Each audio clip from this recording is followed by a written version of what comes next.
Satu topik kecil telah menjadi bayang-bayang dalam suatu hubungan. Akan tinggal di mana setelah menikah? Apakah di rumah ibu sang calon suami, atau memulai dari nol dengan mengontrak rumah sendiri? Semua pikiran tersebut terpendam lama di pikiran seorang perempuan yang telah bertunangan dan akan segera menikah. Keinginan menceritakan kepada calon pasangan itu ada, tetapi apalah daya calon istri pun merasa tidak pernah didengar. Hingga beberapa waktu, dia butuh bantuan seseorang untuk membantu mencari jalan keluar dari pikiran-pikiran yang selama ini dipendamnya, tanpa pernah mengungkapkan. Hingga tiba saatnya, si perempuan ini pergi menemui konselor untuk membuat jadwal bertemu dengannya dan calon suaminya. Ketika tiba waktunya,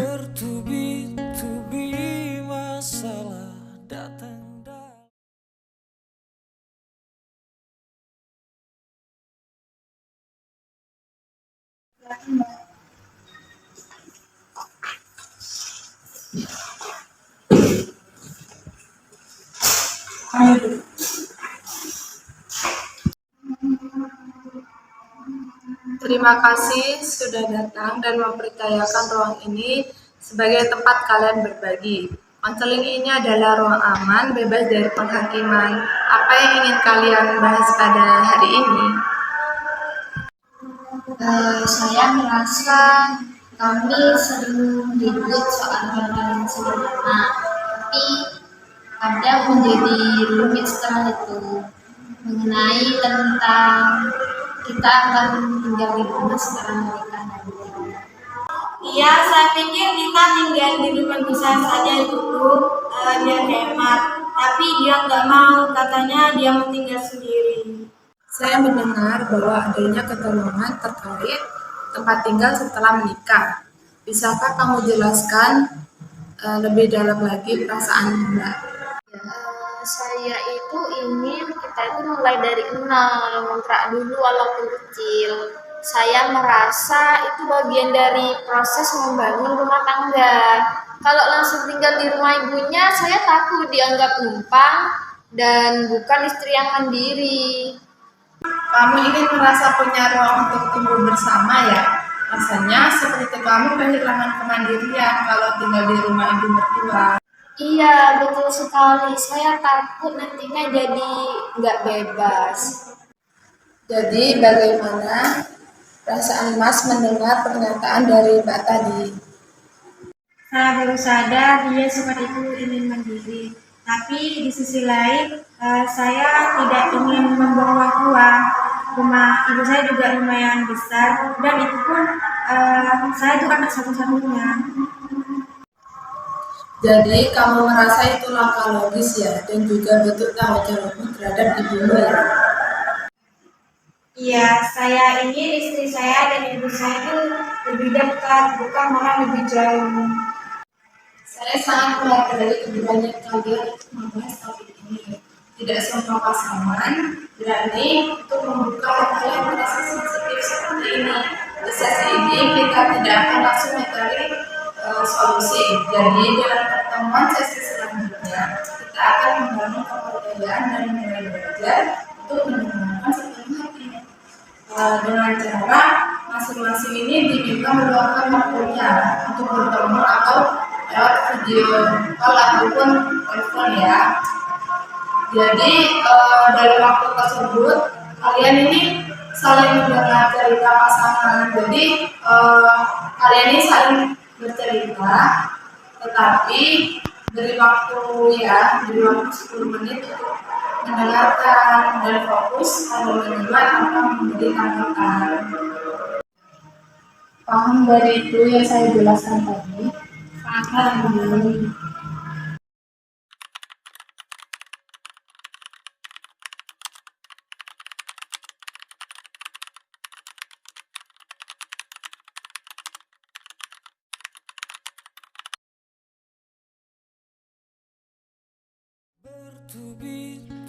mereka mulai berlatih untuk benar-benar mendengarkan, bukan sekedar mendengar, tapi hadir utuh untuk satu sama lain. Dalam keheningan yang tidak canggung, calon suami mencoba mengulang apa yang calon istrinya katakan dengan kalimatnya sendiri. Setelah itu, ada rasa kelegaan di sana. Lalu berganti, ia pun mendengarkan dengan empati saat pasangannya bercerita tentang keinginannya menjaga ibunya, serta tanggung jawab yang ia rasakan sebagai anak laki-laki satu-satunya.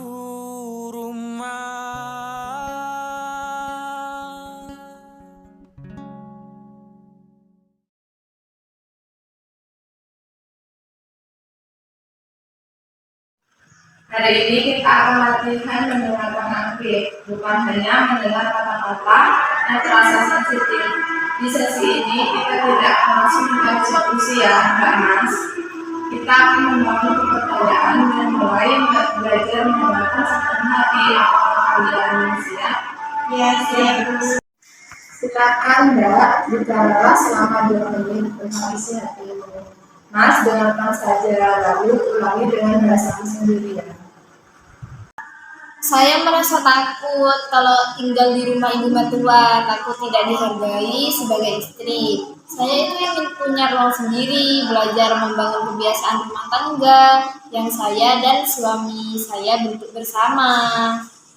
Aku merasa takut kalau di rumah ibu saya nanti kamu tidak bisa menjadi dirimu sendiri. Dan kamu ingin rumah yang dibentuk dari kebiasaan kita berdua, bukan kebiasaan yang sudah ada. Seperti itu kan? Luar biasa, kamu bisa menangkap ibunya dengan rasa empati. Jadi apa yang Mbak rasakan? Saya merasa dia benar-benar dengar saya, bukan cuma iya-iya saja. Mbaknya tadi merasakan sekarang di dalam tasnya untuk mengatakan apa yang Mas rasakan. Saya cuma ingin hidup sederhana dulu. Ibu tinggal sendirian. Saya juga tidak tega kalau meninggalkan dia. Saya juga ingin menunjukkan bahwa saya itu anak yang berbakti kepada ibu saya. Kamu ingin kita hidup hemat, dan kamu merasa punya tanggung jawab untuk tetap dekat dengan ibumu karena dia sendirian. Kalian berhasil berlatih mendengarkan sepenuh hati, bukan hanya kata-kata, tapi juga ada perasaan di baliknya. Saat kamu mendengarkan perasaan yang berbicara tadi, bagian mana yang paling menyentuhmu? Waktu dia bilang takut tidak dihargai, saya baru sadar itu berarti banget buat dia. Dan saya juga baru mengerti kenapa dia sangat ingin dekat dengan ibunya. Saya tadinya cuma mikir dia nggak mikirin saya. Itu artinya kalian sedang menciptakan ruang aman bagi satu sama lain. Terima kasih atas keduanya kalian. Jadi untuk sesi selanjutnya kalian latih kembali ya dengan cara refleksi harian bersama. Ketika kalian bertemu nanti, kalian ini menuliskan tentang apa yang kalian hargai tentang pasangan kalian, yaitu dari pendapat kalian tadi. Kemudian pada hari itu juga kalian bacakan bersama-sama. Paham dari itu?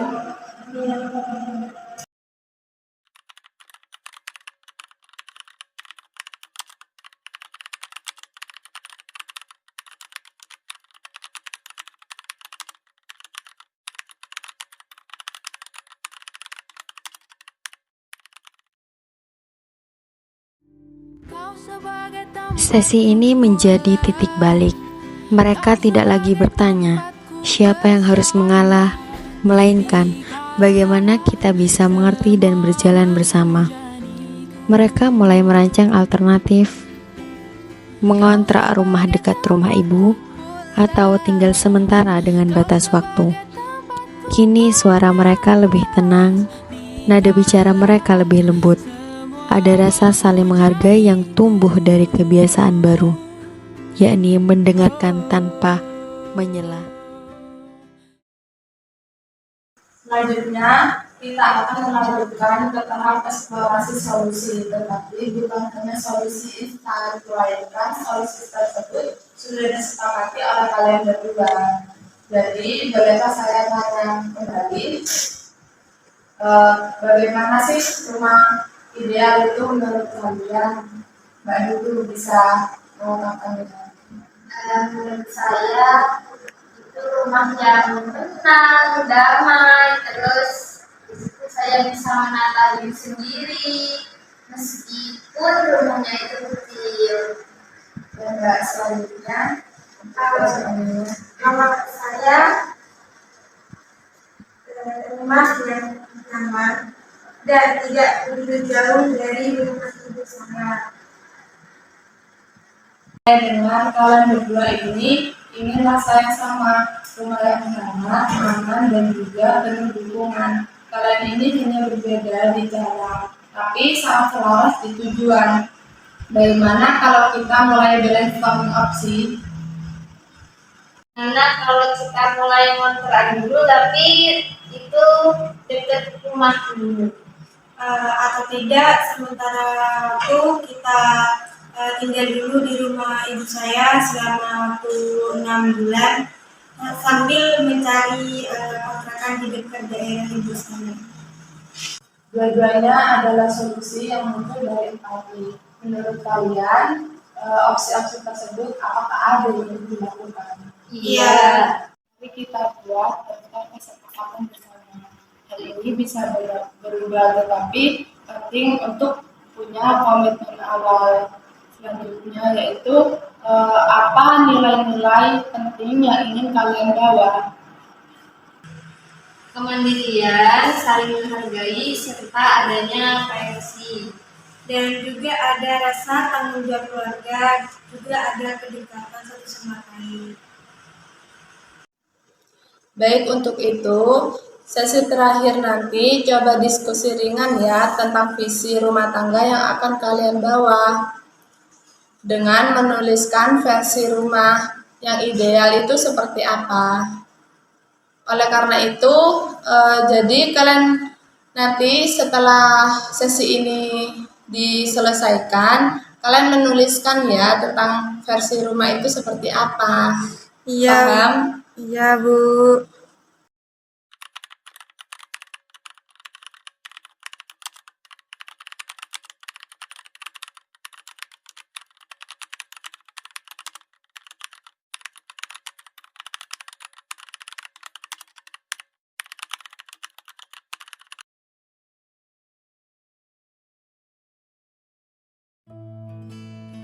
Mereka diminta untuk berdiskusi ringan tentang visi rumah tangga.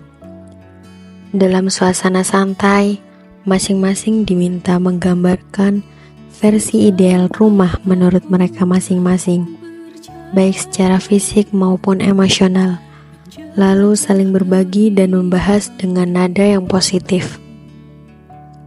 Di sesi terakhir, mereka duduk lebih dekat dari biasanya. Tatapan mereka lebih lama dan senyuman kecil mulai hadir tanpa dipaksa. Mereka menulis sebuah pernyataan komitmen bersama, bukan karena diminta, tapi karena merasa itu penting. Bagi mereka, rumah bukan hanya soal lokasi, tapi tentang rasa dimengerti, rasa dihargai, dan rasa dicintai.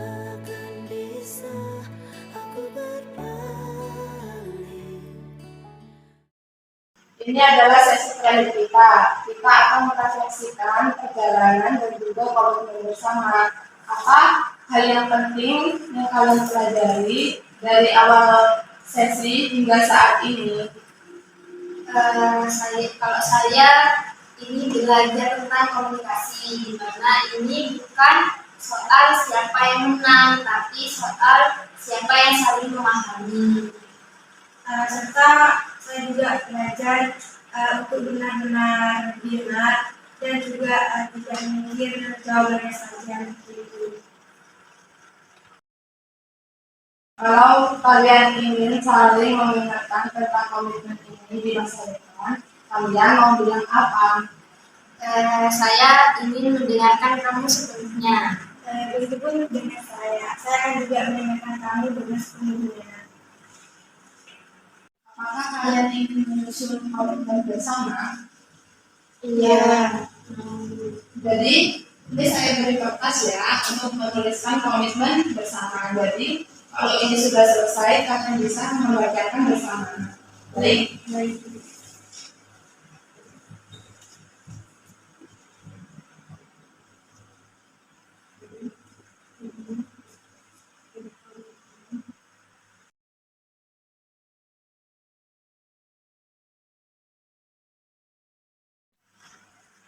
Bagaimana Mbak Anas? Apakah sudah selesai menulisnya? Sudah. Baik, bisa dibacakan bersama ya. Di sini kami ingin berkomitmen untuk saling mendengarkan dengan sepenuh hati. Kami sepakat untuk memberikan keputusan bersama. Terus kami akan tinggal di rumah ibu maksimal selama 6 bulan sambil mencari tempat tinggal sendiri di dekat rumah ibu. Jadi untuk komitmen yang dapat ditangkap dari sesi awal hingga akhir ini, dari itu solusi berarti sudah ditemukan, baik ya. Kita sudah melalui sesi awal hingga akhir. Saya ucapkan terima kasih atas kepercayaan kalian terhadap prosesi konseling ini. Semoga apa yang solusi didapatkan tadi dan juga komitmen yang kalian buat bisa dijalankan untuk masa depan Mbak dan juga Mas. Semoga perjalanan pernikahannya bisa lancar hingga akhir hayat. Sekian dari saya ucapkan Assalamualaikum warahmatullahi wabarakatuh. Waalaikumsalam warahmatullahi wabarakatuh. Jadi, mari saya angkat ke depan.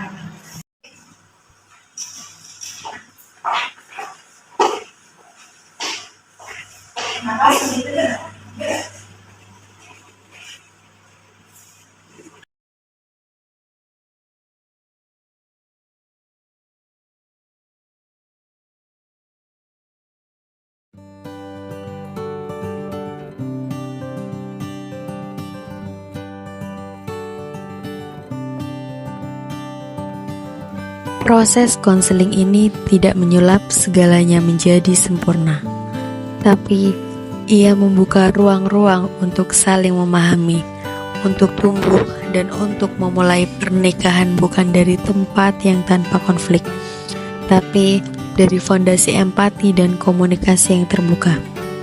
Mendengarkan sepenuh hati ternyata bukan hanya tema, namun sebuah pilihan untuk benar-benar hadir dalam cinta.